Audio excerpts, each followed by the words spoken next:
가족법회에 참석해 주신 여러 신대님들께 깊은 감사의 말씀을 드리겠습니다. 이제 사문사도 불사도 마무리가 됐고 이제는 신도의 운영뿐만이 아니고 각종 신행단체가 활발히 이제 활동을 하기 시작을 해서 여러분들은 어떻게 느끼시는지 모르겠습니다만은 이 불교 단체라고 하는 어떤 그런 부분들이 보면 대단히 좀 소극적 면에서 그 단체가 꾸려와졌던 것이 사실이지만은 우리 지금 사문사는 일반적인 사찰들보다는 대단히 좀 앞서간다라고 하는 그런 평가를 많이 받고 있는 게 사실이기도 합니다. 먼저 이렇게 1차적으로 이제 여러 신대님들을 모실 수 있는 그 불사를 마무리를 했고 또 이제 두 번째 부분에서는 신도들만 그냥 신심이라고 하는 어떤 그런 부분만을 추구해서 갈 것이 아니고 대외적인 어떤 그런 부분을 함께 병행해서 가야 된다라고 하는 그런 취지의 하나로서 이제 복지관을 운영을 하고 있는데 전번 법회에도 제가 말씀을 드렸지만은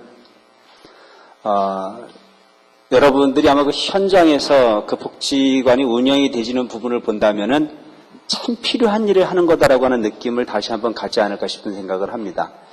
그래서 지금 저희는 이 복지관 부분 중에서도 앞으로 미래에 대단히 큰 우리들의 숙제로 다가올 수밖에 없는 노인복지에 대한 부분을 지금 고려하고 있고 그 분야에 대해서는 노인복지관뿐만이 아니고 노인학대예방센터 그리고 노인 일자리 사업을 위한 노인 인력기관 이렇게 해서 지금 현재 그곳에 회원으로 등록을 해서 활동을 하고 계신 분들만 하더라도 몇천 명이 될 정도로 이렇게 폭넓은 그런 활동을 거듭하고 있습니다. 불교대학을 이제 전번주에 우리가 졸업식을 했는데 이 부분도 중소도시에서는 결코 흉내내기 어려울 정도로 항상 이렇게 많은 분들이 관심을 가져서 찾아주시고 계시고 그래서 내일 모레 3월 4일 날은 또 제5회 이제 입학식을 또 우리가 갖게 됐습니다. 처음에 출발을 할 때 한 120명 정도의 학생을 뽑아서 우리가 공부를 시작을 했는데 이것이 이 지역의 인구로 봐가지고는 매년 그와 같은 인원을 계속 받아서 수업을 할 수 있을 거냐라고 하는 것으로 많은 분들이 의문을 가졌었지만 우리 신도님들이 열심히 홍보해 주시고 또 그동안 금강대학에서 공부를 하신 분들이 또 열심히 최선을 다해서 노력을 해 주신 결과로 올해 같은 경우에는 120명이 초과 달성이 돼서 이미 수강생, 청강생까지 포함을 해서 150명 이상이 이미 등록이 되셨는데도 불구하고 다 받아주지를 못해서 지금 수십 명 정도의 신도님들을 다시 돌려보낼 수밖에 없는 그래서 내년 학기에 다시 좀 등록을 해달라고 정중히 부탁을 하고 있는 그런 형편이고 보면 우리 사문사가 그동안 참 많은 발전을 거듭하고 있고 또 사찰의 기능이라고 하는 부분이 신도님들이 단순한 참배 기능으로서의 역할에서 만족하는 것이 아니고 교육, 또 복지, 또 각종 문화 모든 부분을 함께 아우를 수 있는 그런 역할을 고려할 수 있는 그런 구조적 행위가 이루어지고 있다라고 하는 부분은 크게 어떤 그런 자긍심을 가질 만한 그런 결과가 아닌가 싶은 생각을 합니다. 이와 같이 좋은 분위기를 연출할 수 있었던 것은 좀 전에 우리 회장님께서도 말씀해 주셨습니다만은 사문사에 오시는 모든 분들 한 분 한 분들이 정말 그 역할을 최선을 다해서 해주시기 때문에 가능하지 않겠나 하는 그런 생각을 합니다. 아울러서 한 가지 더 말씀을 드리면 우리 합창단원들이 저렇게 이제 행사 때마다 나와서 노래를 부르는데 지난해에 전국 지역에서 아마 여러 지역의 합창단 행사가 있었던 걸로 알고 있습니다. 우리 입장에서는 어디 이곳저곳을 많이 다녀볼 수 있는 그런 입장은 아니지만 그리고 총무장 스님께서 아마 여러 지역의 행사를 고루 참석을 해보시고 우리 합창단원들한테 평가를 해주는 부분이 전국의 여러 행사를 봤지만 사문사에서 행사를 했던 부분이 가장 기억에 남고 가장 감동을 스스로 받았다라고 하는 그런 느낌의 말씀을 하시면서 정말 잘하고 있다라고 하는 그런 평가도 들은 바가 있습니다. 그래서 지난 한 해에는 우리가 참 여러 가지로 돌아봤을 때 대단히 좋은 또 스스로 잘 살았다라고 하는 그런 자평을 할 수 있는 그런 한 해였다면 이제 올해 2008년 역시 그냥 그러했다라고 하는 부분보다는 정말 작년보다 더 잘했다라고 하는 그런 평가를 받을 수 있도록 최선을 다해서 노력을 하되 이와 같은 부분은 누구에게인가 보여주기 위한 수단이 아니고 우리 스스로가 그만큼 해야 할 역할을 다 하고 간다라고 하는 어떤 그런 자긍심 속에서 분발할 필요가 있지 않겠나 하는 그런 생각을 해봅니다. 부처님께서 이 사바세계에 오신 근본 이유, 우리가 잘못 이해를 하면 불교라고 하는 부분을 무슨 신비주의나 뭐 이상주의 정도로 빠져서 뭐 앉아서 구말리를 보고 또 뭐 축지법을 하고 차력을 하고 동갑을 하고 뭐 이런 부분 정도를 불교로 이해하는 분들이 너무 많습니다. 그런데 불교라고 하는 부분은 그런 허무맹랑한 어떤 그런 부분을 불교로 치부하지는 않습니다.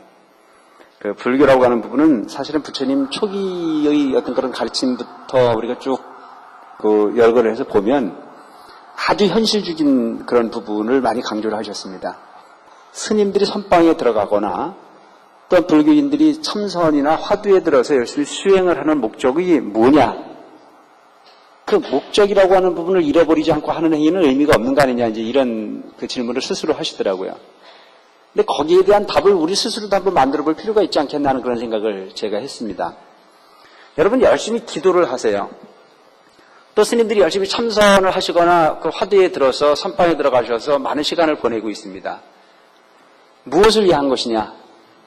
라고 하는 답을 구한다면 여러분 뭐라고 답을 해요? 여러분들이 기도를 하는 부분. 묻지 않아도 뻔한 거 아닙니까? 삶이라고 하는 부분이 방법을, 참선이라고 하는 부분이 방법을 통해서 얻고 수행이라고 하는 부분의 행위를 통해서 얻고자라고 하는 것이 목적이라고 생각을 합니다. 근데 문제는 선방에 가서 열심히 참선을 했는데 그것이 현실적 삶의 변화를 일으키지 못한다면 그것은 살아있는 겁니까? 죽어있는 겁니까? 가치가 없는 거잖아요. 그죠? 그러니까 수행을 했다면 수행을 한 만큼 변화를 일으킬 줄 알고 그것이 실생활에 적응이 되어 있을 때 그것이 참 의미의 수행이라고 생각합니다. 제가 지금 이 얘기를 왜 하느냐 하면 우리가 불교라고 하는 어떤 그런 부분의 단체를 꾸리면서 이 역할이라고 하는 부분이 무엇을 위한 역할인지를 분명히 알고 가자는 얘기입니다. 누구를 위한 모임이냐 이거죠. 그래서 여러분들 스스로를 깨우치고 여러분들의 행위 자체가 누구에게인가 크나큰 이익으로 다가서 주고 또한 보시로서 실천이 되었을 때 그것이 공덕이 된다는 얘기를 하고 싶은 거예요. 근데 오늘날 종교라고 하는 어떤 그런 부분들이 이게 잘못 움직여지는 경우들이 무척 많습니다. 다수의 불자들이나 다수의 어떤 그런 신행인들이, 소위 그 종교인들이 절을 찾거나 교회를 찾거나 어떤 종교 공간을 찾았을 때 그것은 분명히 어떤 개인에게 맹종을 하기 위해서 가는 건 결코 아닐 거라는 얘기죠. 그리고 여러분들이 부처님에게 공양을 올리거나 어느 교회에 가서 희사를 하거나 이런 부분들은 보면 그 부분 자체가 공덕이 되지기를 바라는 마음으로 시주를 하거나 내지는 어떤 소위 기부를 하거나 이렇게 할 거라는 생각이 들어요. 그렇죠? 여러분들이 부처님 전에 시주를 하거나 등을 키거나 이렇게 하는 부분은 무엇을 위해서 한 거죠? 공덕을 위해서 한 거잖아요. 공덕. 소위 덕이라고 하는 부분을 만들기 위해서 한 거라 이거죠. 그럼 그 부분이 덕으로 이어지려면 어떻게 해야 됩니까? 그 부분이 잘 집행이 되져야 되는 거지. 그 부분이 잘 집행이 되지 않고 어느 개인의 이익을 위해서 치부된다고 했을 때는 그건 공덕이기가 대단히 부족하다라고 하는 쪽의 생각이 들 수밖에 없어요. 그래서 불교에서는 이 부분을 대단히 중요하게 여겨서 3년 청정이라 3가지의 청정한 마음을 가지고 보시를 하라 그랬거든요. 보시를 하더라도 그 3가지는 첫째, 보시하는 사람이 그 물건이 깨끗한 물건이어야 되는 거예요. 깨끗한 물건. 어떤 물건이 깨끗한 물건이에요? 열심히 노력해서 얻어진 부분이 이익을 공양으로 올리라. 도둑질을 해서 갖다가 부처님 전에 공양으로 올리면 공덕이 될까요? 안 될까요? 안 되는 거란 말이죠. 사기를 쳐가지고 와가지고 올리면 돼야 안 돼요? 그러니까 어떤 경우는 보면 공범이고 싶어 하는 사람들이 많아요. 밖에서 불로소득을 얻어 사기를 쳐가지고. 근데 그 사기를 친 부분에 대한 양심이라는 게 살아있어요. 마음이. 그러니까 이 부분을 조금이라도 용서받고 싶은 생각에 한 부분을 띄어다가 부처님 전에 갖다 공양을 올리거나 뭐 시주를 하는 그런 부분들이 가끔 있을 수가 있다는 얘기예요. 그러면 그 부처님하고 그 사기꾼하고 공범입니까? 아닙니까? 그런 경우는 만들지 말아야 되는 거예요. 그래서 여러분들이 가끔 보면 이제 이런 경우에 혼돈을 일으키는 경우가 많이 있을 거예요. 남편은 시주하는 걸 참 싫어해요. 근데 우리 보살님들이 몰래 시주하는 경우가 있어요, 없어요? 저게 많대. 몰래 시주하는 경우가 많이 있어요. 근데 이제 그 부분을 또 양심적으로 또 와서 호소하는 분들이 있어요, 와가지고. 남편은 이 부분에 동의를 하지 않는데 나는 하고 싶어서 합니다. 근데 마음으로 편하지 않습니다. 그럼 저는 그 부분에 대해서 일단은 남편한테 도둑질은 하지 마라. 도둑질은 하지 말고 단지 그 남편을 위해서 공덕을 지어주는 건 좋다. 하지만 양심을 속일 만큼은 하지 마라 이거죠. 되도록이면 절약하고 절제하고 아끼고, 그래서 남편의 몫으로 시주를 해주거나 해주는 부분은 그건 공덕일 수 있는 부분이라 이거죠. 근데 그걸 아주 생가지로 속여서 하는 부분은 별로 바람직한 부분이라고 하는 쪽의 생각은 하고 싶지 않다는 생각을 합니다. 그래서 공덕을 짓 때 그 공덕의 기초, 3년청정의 기본은 시주하는 물건이 깨끗하게 얻어진 이익으로서 즉 공양으로 내야 된다. 두 번째, 시주하는 사람의 마음이 깨끗해야 돼요. 내가 이거를 올려서 엄청난 이익을 보겠다는 쪽의 생각을 하면 그건 진정한 공덕이 될 수가 없어요. 그래서 그 중국의 유명한 양무제라고 하는 분이 계셨는데, 이분은 양무제는 불심천자. 천자였었는데, 황제였는데, 이분이 불심이 참으로 대단했어. 그래서 어느 정도로 불심이 대단했냐면은, 스님들을 황제가 계시는 궁궐로 초청하기를 즐겨하셨습니다. 그리고 그 스님들이 오시면 천자가 직접 밥을 나눠줘야 직성이 풀리는 거예요. 그 신하들이 얼마나 많습니까, 그죠? 근데 그 신하들이 많은데 그 신하들이 손에 맡겨서 뭔가 해주는 것보다는 본인이 해줘야 직성이 풀릴 정도로 신심이 대단한 분이었어요. 그 황제의 권한으로서 오리의 암자를 하나 짓고 심리의 절을 하나 짓을 정도로 엄청난 절을 지었어요. 근데 어느 날 저 달마대사라고 하는 분이 오셔가지고 그 인도로부터 부처님 28대 조사인 바냐다라, 즉 그 달마대사라고 하는 분이 중국으로 오셨다는 거예요. 그 중국으로 오셨다는 소문을 듣고 양무제가 불심이 돈독하니까 참 이런 큰 스님이 오시기가 쉽지 않을 텐데 그 먼 길을 오셨으니까 모셔다가 공양을 올려야 되겠다. 그래서 달마대사를 모셔다가 공양을 직접 해서 모셔서 대접을 해드렸어요. 그리고 본인이 참 궁금한 거야. 뭐가? 내가 지은 공덕이 얼마나 될까? 여기도 내가 누구라고 말하는데 가끔 나한테 와서 묻는 분 많아. 내가 등을 하나 킬라고 그러는데 이게 공덕이 얼마나 되겠습니까? 묻는 사람도 있고, 내가 절을 조금 여러 개 지었던 사람 중에 하나인데 절을 만나기만 하면 소개를 할 때 뭐라고 그러냐면 옛날에 스님 절 질 때 내가 석가래 했던 사람이라고 기억하냐고. 내가 그걸 어떻게 다 기억을 해. 응?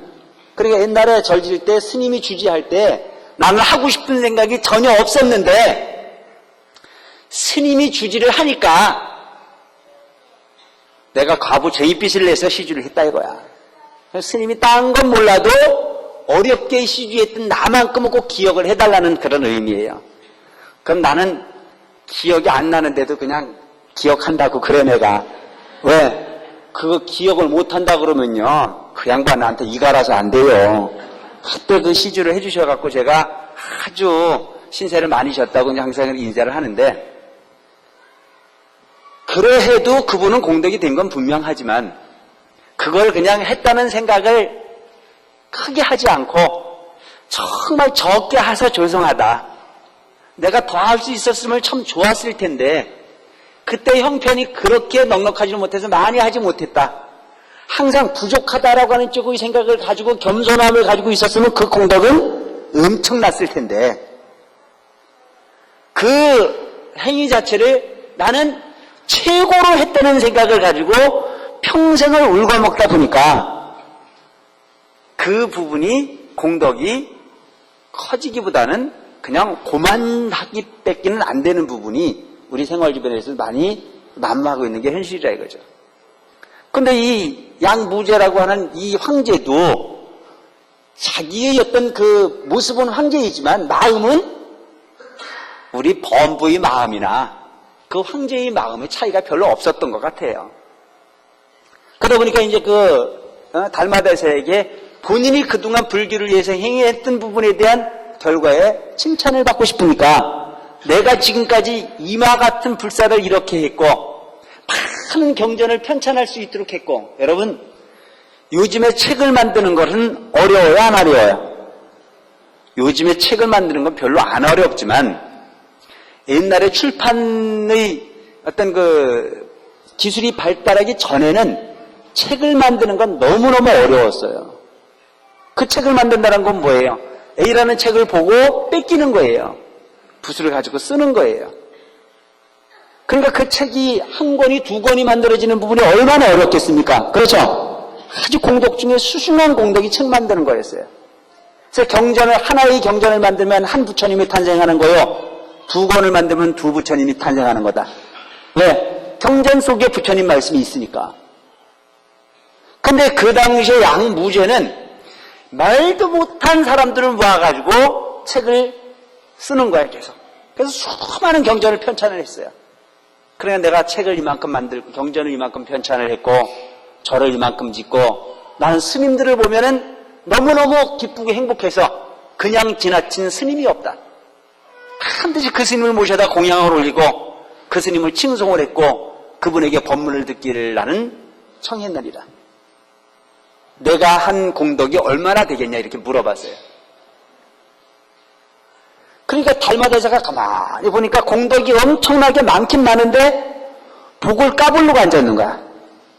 가만히 그냥 그 부분이 그렇게 하고 나가서 그냥 덮어놔버리면 그게 뿌리가 내리고 줄기가 커서 너무나 많은 열매가 달릴 수 있는 짓을 다 해놓고 그분은 그 씨앗이, 그 복의 씨앗이 땅속에 들어가서 싹으로 자라는 부분을 포기하고 틈만 내면 뽑아보는 경우나 마찬가지야.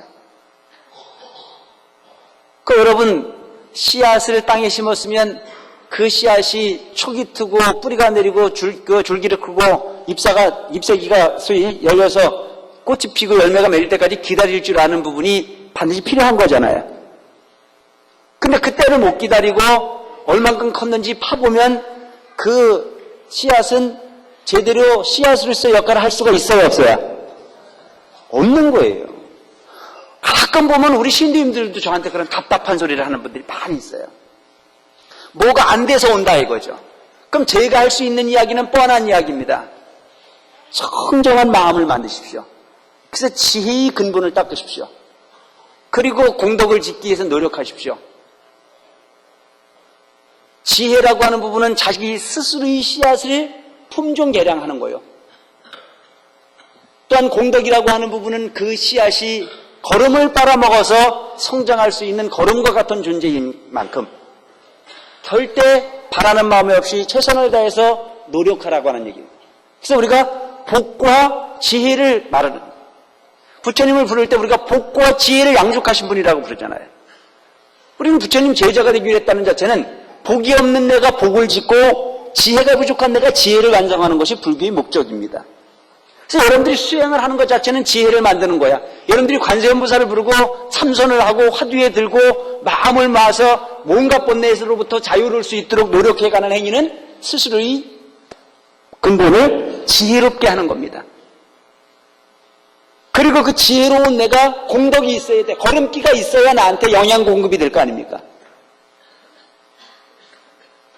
그런 이야기를 하는 이야기가 뭐라고 이야기를 하냐면, 스님, 나는 복은 많이 지었습니다. 본인 스스로가 복을 참 많이 지었다는 거야. 그래서 어떤 복을 얼만큼 지었냐고 물어보면 하는 얘기가, 내가 초파일이라면 초파일에 등을 안 켜본 적이 없다는 거야. 그러니까 그런 생각을 가지고 있다 보니까 항상 본인이 가지고 있는 공덕을 본인 스스로가 퍼붓는 경우가 생겨질 수밖에 없는 거예요. 이미 씨앗을 땅에 묻었거든 그것은 생각하지 말고 그냥 두라는 얘기입니다. 아시겠어요? 불면 저절로 열매가 달리게 있고 저절로 그것이 나한테 이익으로 돌아올 때가 있으니까 신경 쓰지 말아야 돼요. 근데 문제는 우리는 불교를 믿으면서도 윤회를 인정할 줄 모르는 데서 그와 같은 부분이 오는 거예요. 윤회를 인정할 줄 모르기 때문에. 살아있는 현재의 모습만을 보지 마라 이거죠. 내가 행한 부분은 반드시 미래로 함께 가 있는 영원한 진행형으로 갈 수밖에 없다라고 하는 걸 받아들이라 이거죠. 그래서 지금도 우리는 어떤 거예요?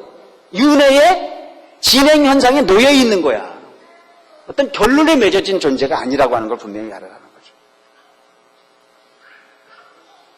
그래서 양무제라고 하는 분은 본인 스스로의 공덕에 취해가지고 그와 같은 부분이 평가를 받고 싶어 하는데 달마대사는 당신이 원하고 있는 부분은 칭찬을 받고 싶어 하지만 그와 같은 마음으로는 영원한 공덕이 될 수 없는 거로 그렇게 하면 안 된다는 뜻으로 없을 문자 화두를 준 겁니다. 없을 문자 하나를 써서 줬어요. 공덕이 있다는 거예요? 없다는 거예요? 공덕이 없다라고 하는 걸로 양무제는 받아들였지만 달마대사의 뜻은 없다는 게 아니고 무루의 공덕을 지어라 이거예요. 무루의 공덕. 당신이 한 부분을 그렇게 얘기하면 그것은 영원한 공덕이 될 수 없는 유루의 공덕이 될 수밖에 없으니까 이왕 그와 같은 좋은 마음으로서 공덕을 지었거든 그것이 세지 않는 공덕이 되라. 그래서 이 세상의 공덕은 유루의 공덕이 있고 무루의 공덕이 있습니다. 이게 무슨 얘기냐면 유루의 공덕이라는 자체는 세는 공덕입니다. 세일유자. 공덕을 짓긴 지었는데 그것이 밑이 빠졌으니까 셉니까 안 셉니까? 샌다는 거죠.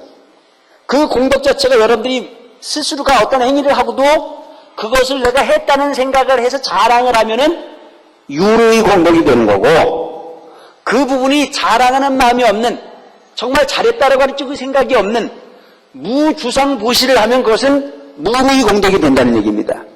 그래서 여러분들이 공덕을 지으려면은 세는 공덕을 지려요? 세지 않는 공덕을 지려요? 세지 않는 공덕을 지어야 되는 게 우선이라는 거죠. 그 세지 않는 공덕이라는 자체는 누가 만드는 거예요? 여러분들의 마음으로 만드는 부분이라는 거죠. 그래서 좋은 일을 많이 하고 살지만 내가 좋은 일을 했다는 생각을 하지 않으면 그는 영원한 공덕주가 될 수 있는 거예요. 내가 어떤 역할을 하고 난 이후에 내가 이만큼 좋은 일을 했다는 생각을 하면 그것이 수많은 유루의 공덕이 될 수밖에 없다는 얘기입니다. 상이 없어진 자랑하고 싶어하는 생각이 없는 그와 같은 좋은 일을 많이 하라는 얘기가 되겠죠. 근데 여러분 우리가 누구에겐가 보시를 하더라도 주었다는 베풀었다는 쪽의 생각을 하면 거기에서 뭐가 따라오는 줄 아세요? 서운한 마음이 따라오게 돼 있어요. 서운한 마음. 근데 내가 주었다는 생각을 하지 않으면 서운한 마음이 생겨요 안 생겨요? 안 생겨요. 그래서 내가 며칠 전에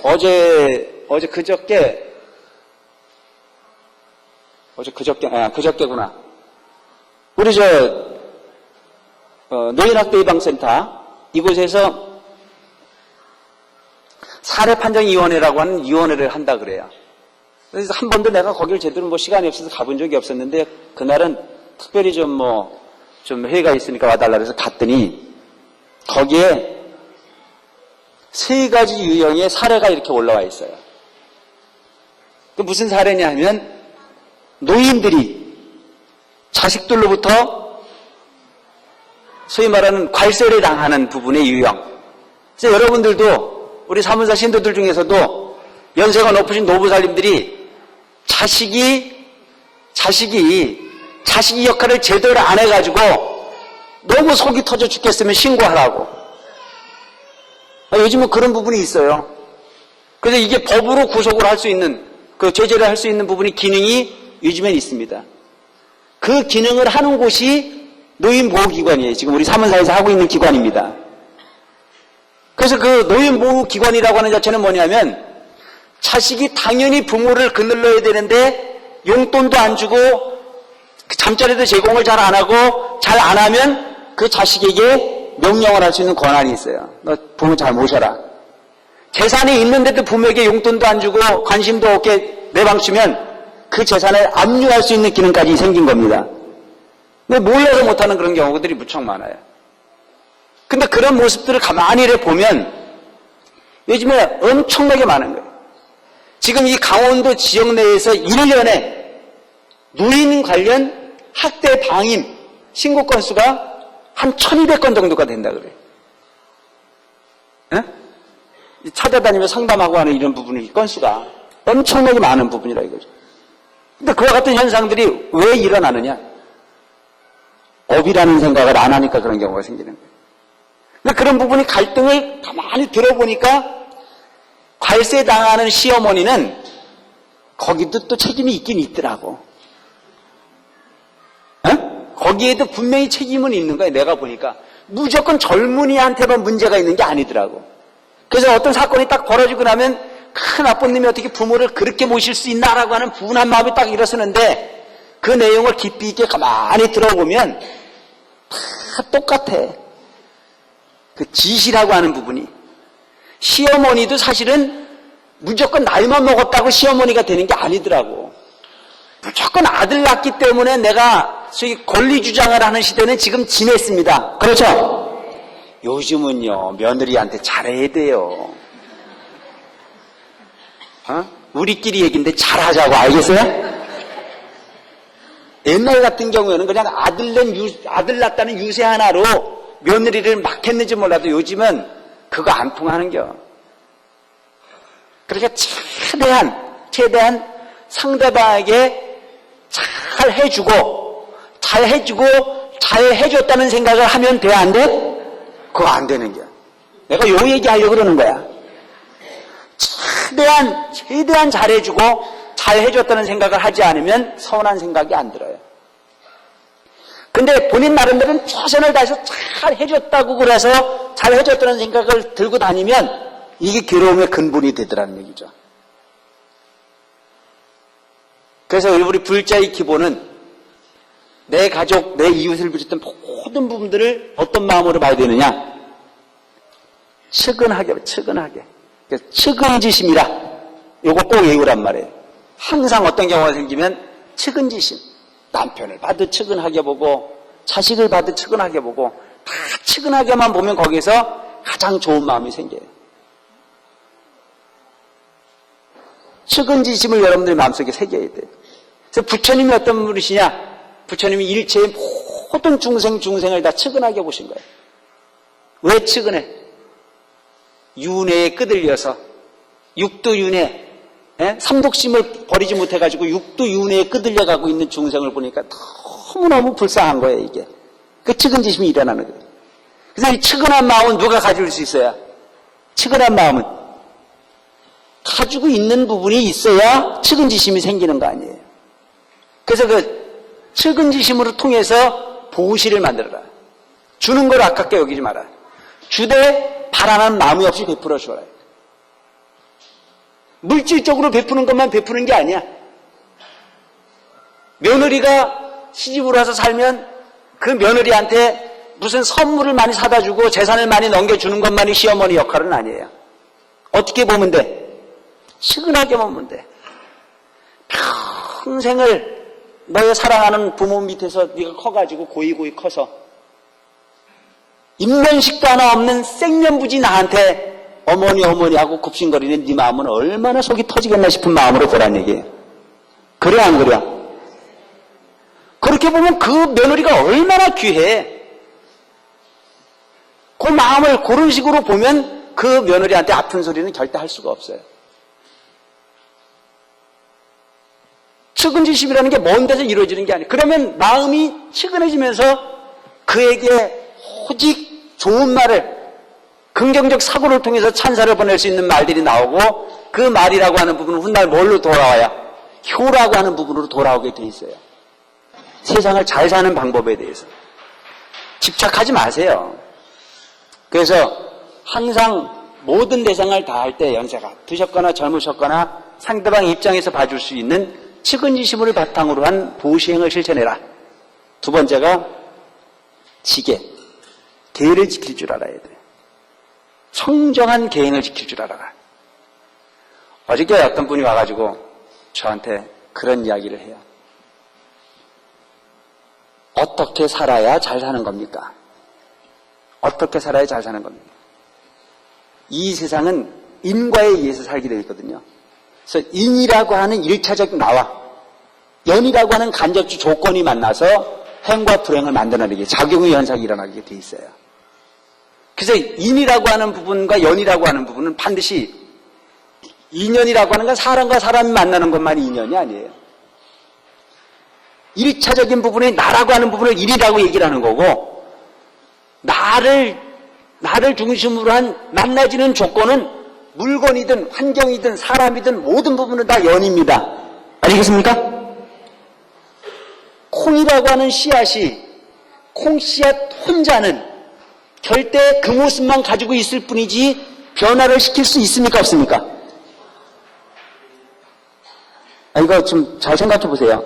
콩씨앗이 지 혼자만 있으면 저 혼자의 모습으로는 존재할 수 있는지 몰라도 딴 모습으로 변화를 할 수가 있어요? 없어요? 없어요. 근데 이 콩씨앗이 딴 모습으로 변화를 하려면 간접적 연이라고 하는 조건이 도와주지 않으면 안 되는 거예요. 그래서 이 콩씨앗이 방앗간에 가면 뭐가 돼요? 콩가루가 되잖아. 근데 이 콩씨앗이 콩나물 공장으로 가면 뭐가 돼요? 콩나물이 되잖아요. 근데 이게 밭으로 가면 뭐가 돼요? 콩밭으로 가면 뭐가 돼? 딴 콩으로 수확을 하겠죠, 그죠? 이게 바로 어느 때에 누굴 만나느냐에 따라서 팔자가 바뀌는 거야. 이게 연이라고 하는 간접적 조건이거든요. 그래서 그 연이라고 하는 부분이라고 하는 것은 연이라고 하는 부분은 사람 대 사람도 중요하지만 사람 대 물건, 사람 대 환경도 될 수 있는 부분이라 이거죠. 그리고 여러분들이 지금 여러분들이 가지고 있는 육신 하나하나를 깨끗하게 보존하지 않으면 안 되는 거예요.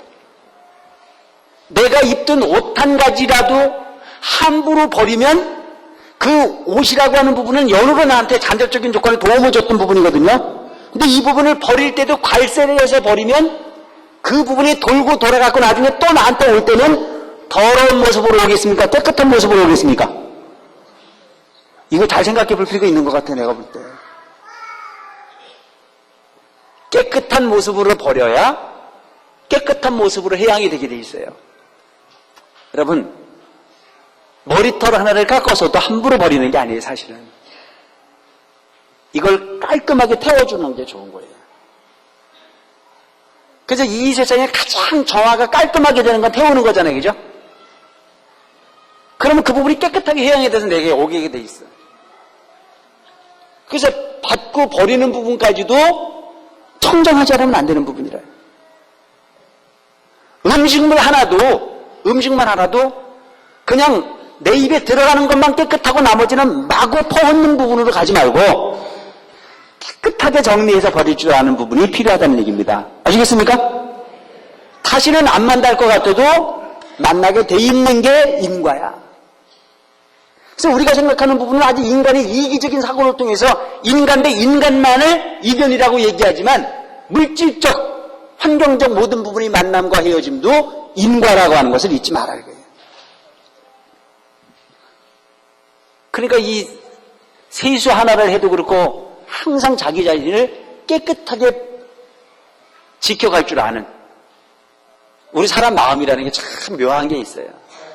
깨끗하게 지키면 그 깨끗한 모습으로 가게 돼 있고 마음을 흐트리기 시작하면 한도 끝도 없는 모습으로 흐트러질 수밖에 없는 부분이 생길 수 있습니다. 그래서 두 번째는 계행을 지킬 줄 아는 삶이 돼야 된다. 그 계행이라고 하는 부분은 내 자신을 윤택하게 하고 내 자신을 청정하게 하고 또한 주변을 청정하게 해줄 수 있는 근본이 된다라고 하는 걸 잊지 말아야 돼요. 그래서 그 계행은 여러 가지 계행이 있지만 말 한마디 하는 부분도 계행이요. 발걸음 하나 움직이는 것도 계행이요. 사실은 세수하고 밥 먹는 것까지도 계행에 포함이 되지는 부분일 수 있다. 아이고 스님 얘기대로 하려고 그러니까 숨이 막혀 죽겠어요. 아니 꼭 숨이 막힐 정도로 하라는 얘기가 아니고 벗어나지 않을 만큼 긴장해서 살 수 있는 부분으로 우리가 세상을 살 필요가 있다고 하는 말씀을 드립니다. 그래서 계행 중에 첫째가 뭐냐면은 입. 에? 신구의 삼업 중에서 가장 문제가 되는 게 입으로 짓는 업이에요. 근데 입단속만 잘하면 여러분들이 큰 허물은 없습니다. 그래서 구시화문이라는 말이 있어요. 구시화문이죠. 입이 화를 부르는 문이다 이런 말을 해요. 요즘에 사람들을 평가할 때 어떤 사람들을 좋아해요? 입이 무거운 사람을 좋아해요? 입이 가오비한 사람을 좋아해요? 입 무거운 사람을 좋아하잖아요. 근데 이게 마음대로 돼야 안 돼야? 참 힘든 게 이거야. 그러니까 업을 짓게끔 돼 있어 이게. 그냥 입 꾹 다물고 넘어가면은 그게 다 공덕이 될 수 있는 부분인데도 불구하고 그거 못 참아요.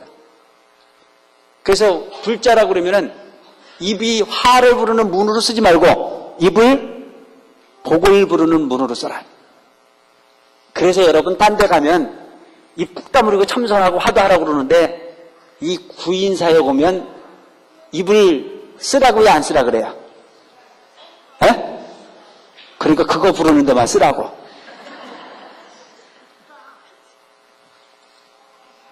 자꾸 관세음보살을 부르면 부를수록 여러분들이 마음을 청정하게 비울 수 있는 행위로 이어질 수 있는 거니까 열심히 수행할 수 있는 마음으로 가다 되도록이면 쓸데없는 말로써 일관하는 행위는 하지 마라. 참 이 불교라고 하는 어떤 그런 부분의 장르를 보면은 항상 강조하는 게 입을 강조하고 있는데도 불구하고 이게 잘 안 되는 모양이더라고요. 절에만 갔다 오면 이야기거리가 많은 게요. 어떤 보살을 만났는데 주지스님이 어떻고 신도장이 어떻고 그냥 그거 하느냐고 정신없는 사람들 많아요. 절에 가서 본 부분이 있으면 마음에 거슬리는 부분이 있다고 하더라도 절대 입에 담지 않는 불자가 되라는 얘기입니다. 그게 공덕이에요. 스스로 마음의 상처를 만들 이유가 하나도 없습니다. 그래서 내가 이야기를 해서 상대방에게 상처가 될 수 있는 부분이라면 아예 하지 않는 모습으로 탁 마음을 접으시기 바랍니다. 그리고 뜻으로 짓는 업. 마음으로라도 상대가 잘 되기를 바라는 마음을 가지고 세상을 보라 이거예요. 근데 전번 시간에도 얘기했지만 사촌이 땅을 사면 배가 아프대요? 안 아프대요? 그게 잘못된 거 아니에요. 사촌이 땅을 사면 축하를 해줘야지 그게 왜 배가 아파야 돼? 그러니까 복을 짓는다는 건 아주 간단한 거야. 그가 잘 됐으면 좋겠다. 기원해 주는 것보다 더 큰 공덕은 없어요. 잘 됐으면 좋겠다는 마음으로 봐주라 이거예요. 이런 마음이 되려면 그냥 안 되고 수행이 있어야 돼. 그냥은 안 되는 거거든. 복을 짓고 싶은 사람은요, 하는 것마다 복질 궁리만 해요. 전생에 짓고는 업이 두터운 사람은요, 하는 짓마다 더 죽을 짓만 해요. 이게 참 무명이라는 게 그만큼 무서운 거예요. 큰 자식을 얻고 싶으세요? 자식이 잘 되기를 원하세요? 주변에 잘 되기를 기원해 주세요. 그 에너지가 내 자식에게 돌아오게끔 되어 있습니다. 겉으로는 그냥 누가 좋은 대학을 갔다 그러니까 참 축하한다고 그래놓고 속으로는 배가 아파서 어쩔 줄 모르는 사람들 내가 여러 봤어요. 그건 너무너무 그게 안 맞는 거예요. 뜻으로도 내 마음속의 뜻으로 가지고 있는 부분만으로도 절대 상대방이 안 되기를 즐기지 말고 상대방이 잘 되는 부분을 즐길 줄 아는 마음이 될 수 있도록 노력하라는 얘기입니다. 아시겠습니까? 이게 공덕이 될 수 있는 부분이에요. 저도 안 됐으면 좋겠다는 생각하지 말고.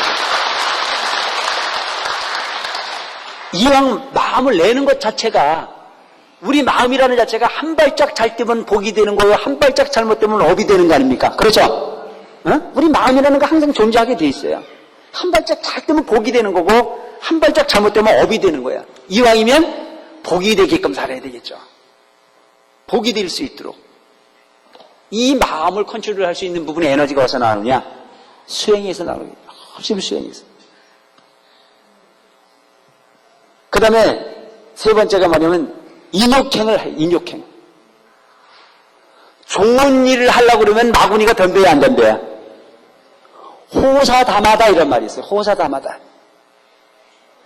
절에를 오니까 갈등이 생기지 집안에만 있으면 갈등이 하나도 안 생겨요. 그러니까 절에 어떤 사람들 와가지고 저한테 따지는 분이 많아요.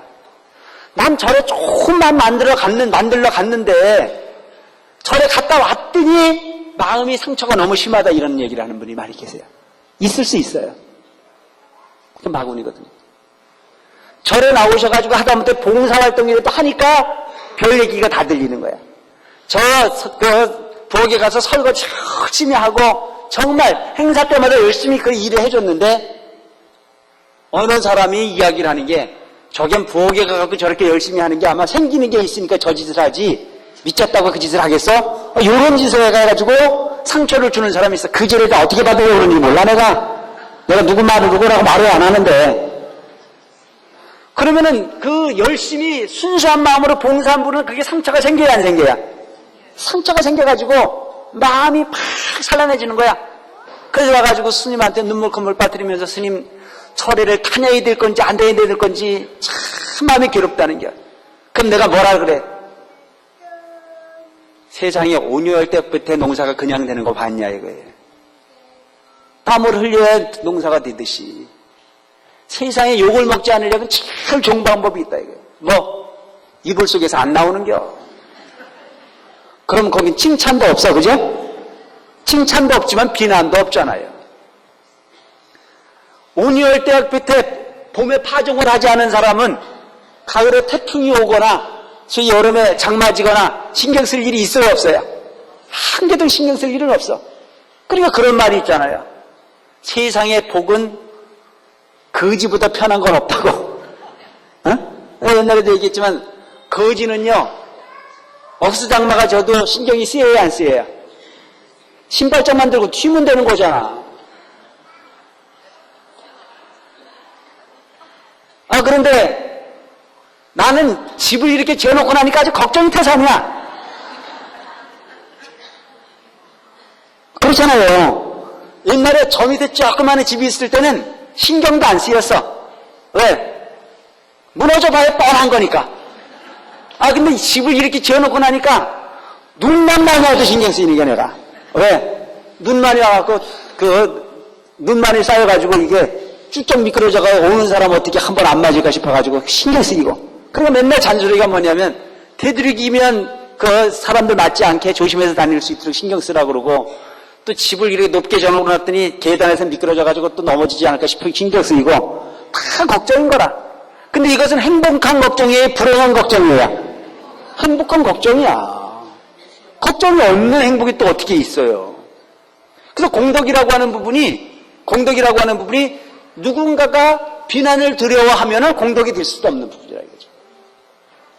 여기 여러분들이 간부라도 하나 하니까 신도들한테 소위 간부가 돼가지고 이러고 저러고 비난도 듣지 간부라고 하는 임명장 안 받으면 그 비난받을 일이 있어요 없어요? 없어요. 그리고 간부라도 하나 하니까 굳은 일을 맡아서 하고 굳은 일을 맡아서 하니까 공덕도 만들어지는 거지. 그런 부분이 없으면 공덕 만들 일이 없는 거 아닙니까? 그래서 내가 항상 하는 얘기가 바닷가에 사는 조약돌이 파도를 두려워하면 돼야 안 돼야? 파도를 두려워하면 안 되는 거예요. 저 바닷가의 조약돌이 혼자는 둥그러질 수 없었다 이거죠.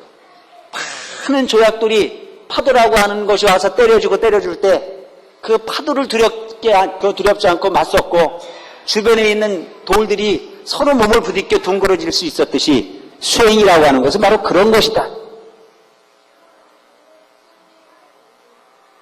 참고 견디지 않으면 공덕을 만들 수 없는 거라 이거죠. 수행을 하는데 어찌 고통이 안 오느냐 이거예요. 나는 가끔 보면 기도하는 게 좀 있어서 한다는 사람은 내가 볼 때 좀 웃기는 사람이야. 기도하는 건 힘든 거야. 그 기도하는 게 힘들기 때문에 부처님께서는 고행이라고 말씀하셨거든요. 어? 어려울 꽃자 행할 행자. 그 어려운 고통을 견디어서 그 이상을 만들어가는 부분이 바로 수행이에요. 온유열대학부 때 밭을 매는 것도 어려운데 하물며 보이지 않는 마음을 갈고 닦아서 본래의 본성을 바꾸려고 하는 노력 얼마나 어려운 거겠습니까? 그러니까 그것은 인육행을 하지 않으면 안 되는 부분이라 이거죠. 당연히 좋은 결과를 만들어내기 위해서는 호사다마라 마군이라고 하는 부분을 스승으로 삼지 않으면 안 된다라고 하는 걸 여러분들이 알으라는 얘기입니다. 여러분들 자녀 다 낳아보셨잖아요. 그죠? 자식을 낳을 때 고통이 없이 자식을 가질 수 있어요, 없어요? 나는 안 낳아봐서 몰라. 어찌 고통이 없이 자식이라고 하는 그 엄청난 기대치가 생길 수 있겠냐 이거죠. 모든 부분은 고통이라고 하는 부분을 비켜가려고 생각하지 말고 고통이라고 하는 부분은 당연히 인욕하는 거예요. 참고 견디는 거는 거예요.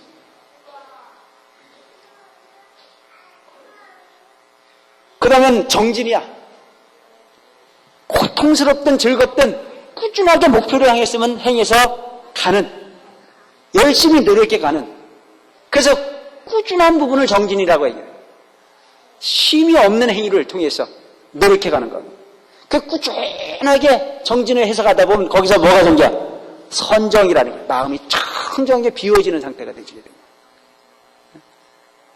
자식을 기르는데도 가다가 공부 잘할 때는 이뻐하다가 조금 공부를 못하는 것 같으면 내 차버릴 수 있어요?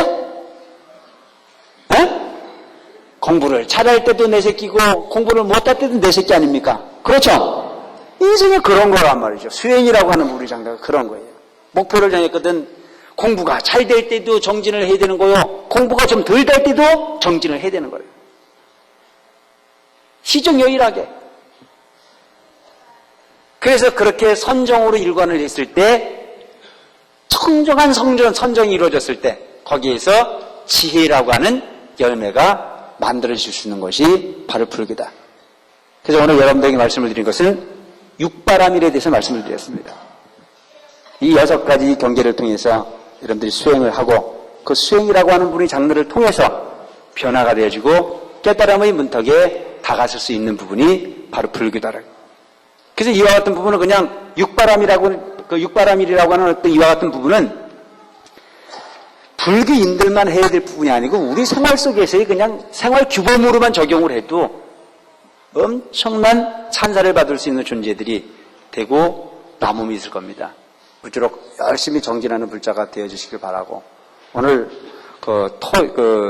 3월달 이 가족법회 참 감사하게 생각하는 것은 우리 신대인들이 가족법회에 많이 관심을 가지셔서 그 인원이 점점 늘고 있는 부분, 참으로 다행스러움이 아닌가 싶은 생각을 합니다. 가족법회도 중요하지만 정기법회가 언제예요? 예? 정기법회도 좀 빠짐없이 많이 참여를 하셔서 되도록이면 많이 들어라 라고 하는 말씀을 여러분들이 드리고 싶습니다. 법문이 있는 법회가 중요한 거예요. 근데 되게 법회를 잘못 생각하는 분들이 많이 있습니다. 법회는 법문이 중심이 되어지는 거예요. 부처님 말씀을 듣는 것이 근본이 되어줘야 돼요. 근데 되게 보면 법회라고 하는 부분을 불공 정도 하는 걸로 착각하는 분들이 많이 계세요. 불공, 불교의 어떤 그런 핵심은 부처님의 가르침을 듣는 것이 핵심입니다. 부처님의 법문을 듣고 수행을 실천하는 것이 불교의 핵심이에요. 근데 이 불교가 잘못 인식이 되어가지고 기복적 행위의 중심에 불교가 있는 것처럼 지금 착각하고 있는 분들이 많이 있어요. 절에 가서 그냥 목닥치고 연불이나 하고 스님 그냥 거기서 연불하는 소리만 듣고 가면 그것이 불자로서의 도리를 다한 것인 양 착각하는 분들이 있는데, 그 부분도 불교이긴 하지만 그보다 더 핵심은 법문을 듣는 부분에 여러분들이 항상 최선을 다하고 그 부분은 찾아다니면서라도 법을 청할 줄 아는 불자들이 되셨을 때 들은 것만큼 알아지게 돼 있고 알아진 것만큼 달라질 수 있다고 하는 걸 꼭 기억하셔서 항상 법문에 관심을 기울일 수 있는 사문사 불자님들 되어지기 바라면서 오늘 두섬는 법문 맺겠습니다. 여러분 고맙습니다.